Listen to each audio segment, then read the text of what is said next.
এই মৌমাছি আমাদের মূলত সিজন চালু হয় হচ্ছে নভেম্বর মাস থেকে। সর্ষের সিজন দিয়ে আমরা শুরু করি।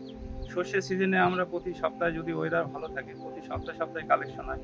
তারপরে ওখানে আমরা ফেব্রুয়ারি মাসের শেষের দিকে চলে আসি ধনে কালোজিরা নদিয়াতে ওখানে মাইগ্রেশন হয় না, ওই জায়গায় মাছগুলো রেডি করতে হয় সুন্দরবনে কালেকশনের জন্য। কেউ সুন্দরবন করে, কেউ লিচু করে। যারা সুন্দরবনে আসে, যেমন আমি সুন্দরবন করি, সুন্দরবনের জন্য মাছিটাকে রেডি করে 2 মাস ওখানে চিনি খাওয়াতে হয়। ওই সময় মানে ফুলের মধুটা পায় না, সেরকম চিনি খাইয়ে মাছিগুলো রেডি করে সুন্দরবনে এনে এই কালেকশন হয়। যদি ওয়েদার ভালো থাকে 10 দিন 12 দিনের মাথায় কালেকশন হয়। আজকে মধু ভাঙছি আমি, এই 9 দিনের মাথায় শুরু করেছি। কিছু মাছি আছে 11 দিনের মাথায় পড়বে।